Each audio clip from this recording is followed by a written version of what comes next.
Hello les amis, j'espère que vous allez bien.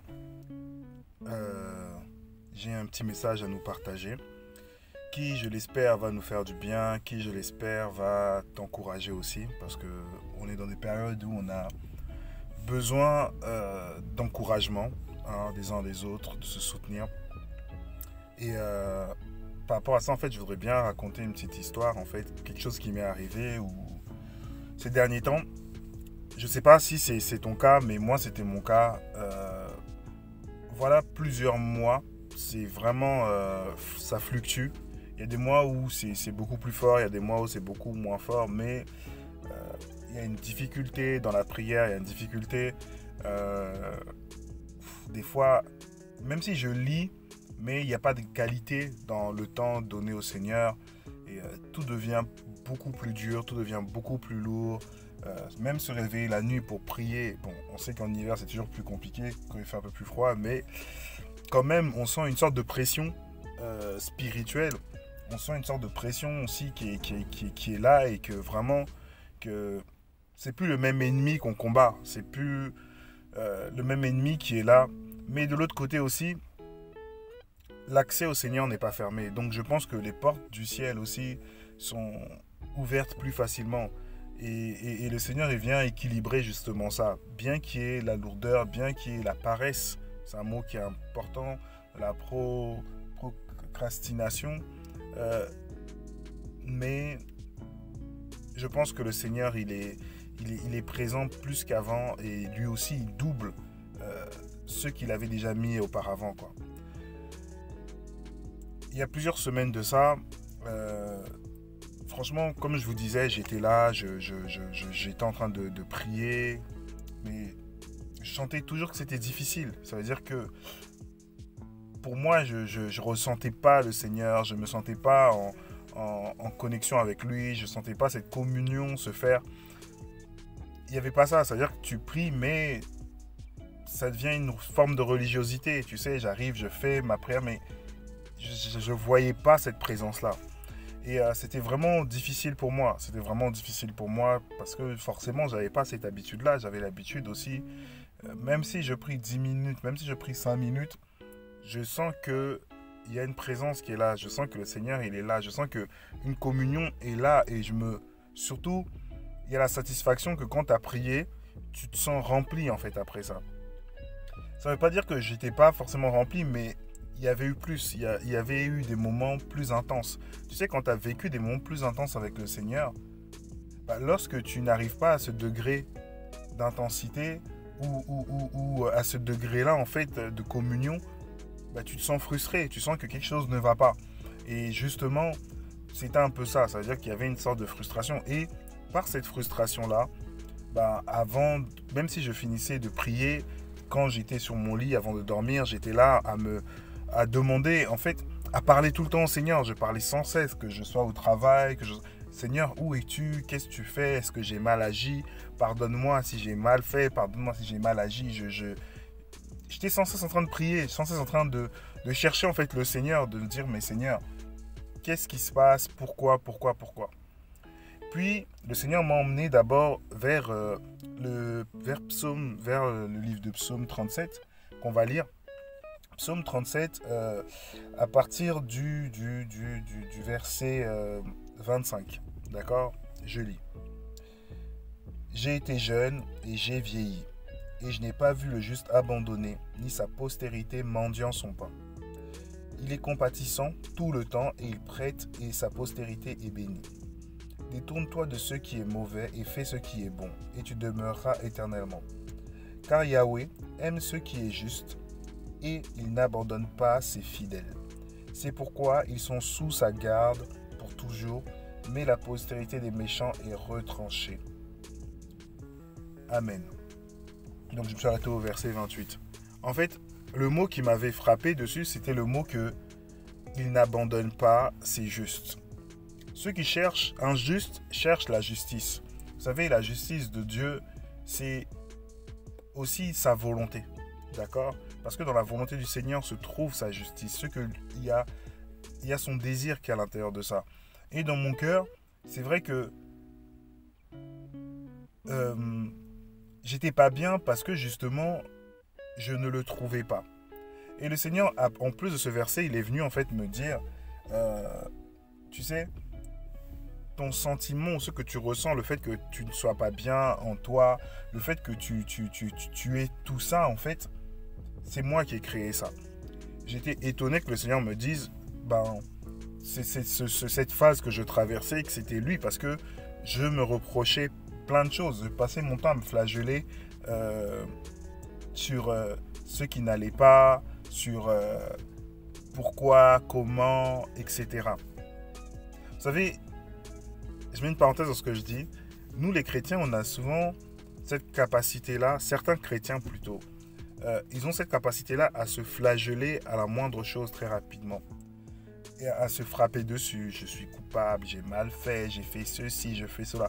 En fait, dans leur balance, ils sont plus dans ce qui est mal que dans ce qui est bon. Ils reconnaissent plus toujours ce qui est négatif que ce qui est positif.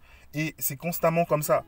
Et vous savez que c'est une pensée qui vient de ce qu'on appelle les pères de l'Église. D'accord? Je ne dis pas les apôtres. Après la période des apôtres, il y a eu la période de ce qu'on va appeler les pères de l'Église, notamment un qui s'appelait Augustin. Et vous voyez que les moines, ils vont en fait, ils se donnent le mot, c'est pas des sentences, j'ai oublié le mot des pénitences, voilà. Ils font pénitence. Et dedans, en fait, ils peuvent à chaque fois qu'ils prennent la douche dans de l'eau froide gelée, ils peuvent se mettre un coup de fouet sur le dos en se flagellant parce qu'ils sont mauvais. D'accord? Bon. C'est une mauvaise compréhension de l'évangile. L'évangile ne nous demande pas de nous auto-flageller ou de nous faire du mal, mais que le Seigneur, on dit, c'est lui qui vous baptisera de feu. D'accord? Il nous baptise d'esprit et de feu. Et le feu, c'est l'épreuve. Et donc, quand on traverse l'épreuve, c'est le Seigneur qui le permet. Mais il ne nous demande pas d'être dans une auto-flagellation et de faire pénitence en disant voilà, non, c'est pas ça qu'il nous demande. Lui, ce qu'il nous demande, c'est d'abord de le reconnaître et de s'attendre à lui. Et beaucoup, malheureusement, vont avoir ce caractère-là de se dire toujours moi je suis ici, moi je mérite la mort, moi je ne sais pas. C'est pas une bonne semence qui est là. C'est pas la semence d'un enfant de Dieu. Et j'ai été aussi un peu dans je vais dire carrément un délire, dans ce délire-là en fait. C'est-à-dire que c'est facile de s'auto-flageller. En fait, on se victimise quelque part. C'est-à-dire que c'est aussi une solution en disant ouais, regarde Seigneur comment je suis victime. Je me punis avant que tu me punisses. Vous voyez? Il y a aussi cette catégorie-là. C'est comme un enfant. Il y a des enfants quand ils font des bêtises, ils se créent une forme de punition. Ou il y en a quand ils font quelque chose, ils se créent une punition, mais en fait c'est une manipulation pour pas qu'on puisse... Au fond, c'est une manipulation pour pas qu'une sentence vienne. Donc je me juge avant que tu me juges, je me punis avant que tu me punisses, j'agis avant que tu agisses. Et ça, c'est pas bon non plus. C'est pas ce que le Seigneur nous demande et ça fait partie toujours du cadre de l'autoflagellation où c'est une forme de pénitence qu'on se crée. Mais bon, je ferme cette parenthèse-là. En expliquant que moi-même, de la même manière, je commençais un peu en me disant, parce que j'étais sans réponse, j'ai commencé à créer mes propres réponses. Seigneur, écoute, fais comme ça, regarde, je suis comme ça, peut-être que j'ai péché dans ça. J'ai commencé à trouver des péchés à gauche, à droite. Mais le Seigneur n'avait pas dit un seul mot, vous comprenez? Et quand il est venu me dire, mais c'est moi qui ai permis ça, parce que on dit que toute chose concourt au bien de ceux qui aiment Dieu. Et cette réalité-là, c'est que le Seigneur, il m'a dit, pourquoi j'ai permis ça? J'ai permis ça parce que quand tu étais dans cette situation de vide, là où tu sentais que tu n'étais pas rempli de moi, ton âme me cherchait constamment. En fait, comme David il dit, comme une biche soupire après l'eau, mon âme soupire après toi. En fait, je passais mon temps qu'à soupirer. Seigneur, tu me manques, tu es où? Je te cherche, je te cherche. Et il dit, en fait, tu étais constamment en prière. C'est-à-dire que tu sois au travail, tu sens ce vide-là qui agit, tu commences à prier, Seigneur, écoute, je te cherche. Avant de dormir, dès le matin, en fait, j'étais comme ça. C'est-à-dire que il permettait, parce qu'il avait besoin que je puisse le chercher et que je puisse augmenter mon niveau de recherche, de désir pour lui. Et c'est de cette manière-là qu'il a procédé avec moi. Mais finalement, moi, dans mon intelligence, dans mon raisonnement et même dans mon ressenti, j'avais besoin de m'auto-flageller. Or que les pensées du Seigneur qui étaient tout autres, lui, c'était de m'attirer encore plus vers lui. Vous voyez pourquoi il dit que mes pensées ne sont pas vos pensées? Parce que des fois, on a tendance à réfléchir à la place du Seigneur. Or que lui-même, dans sa parole, il dit, je ne t'abandonnerai point. Il n'abandonne pas le juste.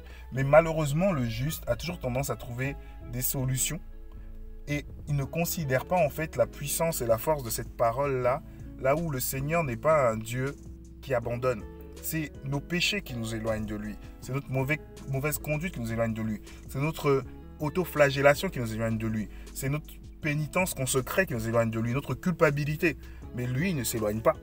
Et si toi, dans ta tête, dans ton cœur, dans ta pensée et dans l'entièreté de ton être, tu acceptes que Dieu, peu importe ce que je fais, il ne m'abandonne pas, mais c'est mon agissement qui me retire de lui, ou qui est là, en fait, entre moi et lui, tu vas voir les choses autrement.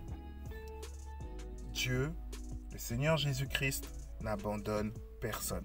Et je voudrais vraiment qu'en écoutant ça, tu puisses, toi, accepter cette pensée-là. On a dit dans Psaume 37, je n'ai jamais vu un juste mourir de faim. C'est-à-dire que le juste ne meurt jamais par la faim.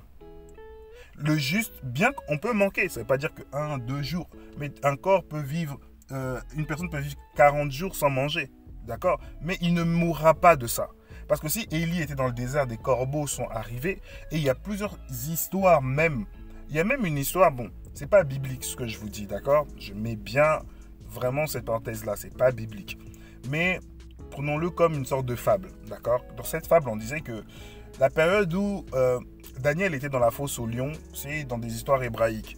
La période où Daniel était dans la fosse au lion, ce qui s'est passé, c'est que le Seigneur, il a pris un de ses serviteurs qui avait préparé une soupe, un des contemporains, un des prophètes qui était contemporain, et quand il a fait cette soupe-là, un ange a pris ce prophète et l'a emmené dans la fosse où était Daniel.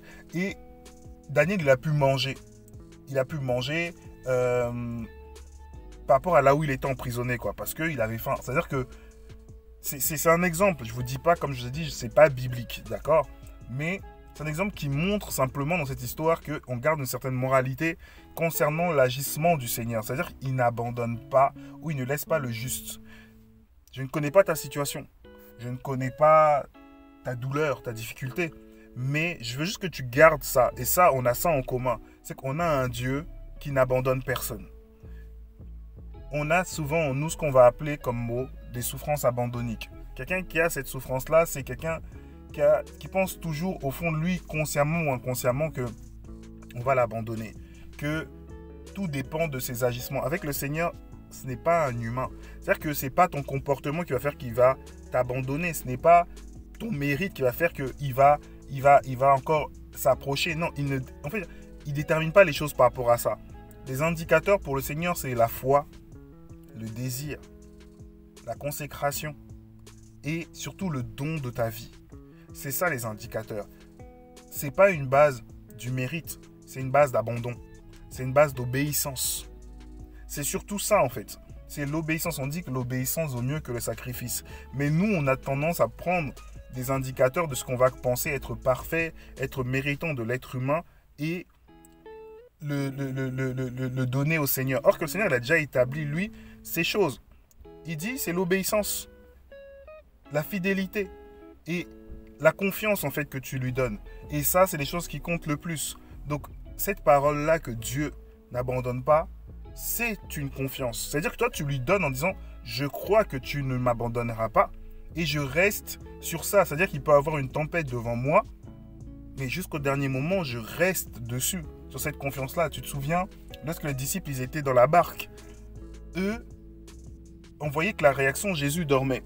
Mais on voyait que la confiance était là, parce qu'il dormait en pleine tempête. Mais on va voir que même Jonas, c'était la même chose.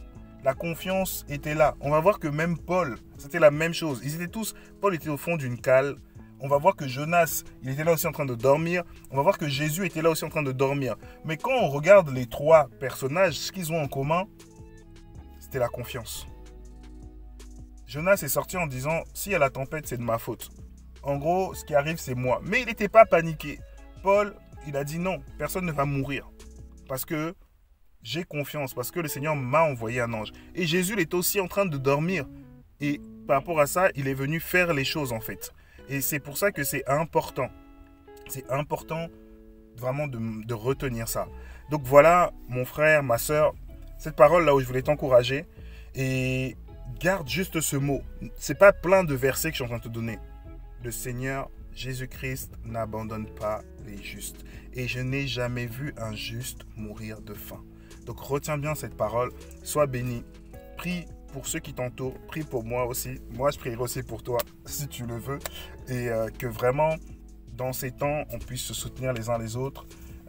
Et qu'on prie vraiment les uns les autres parce que c'est pas facile. Mais on a un Père dans le ciel qui ne nous abandonne pas et qui fera toujours les choses au bon moment, à la bonne heure, à la bonne seconde, au bon jour, de la bonne manière et qui nous avertira aussi s'il a besoin de nous avertir.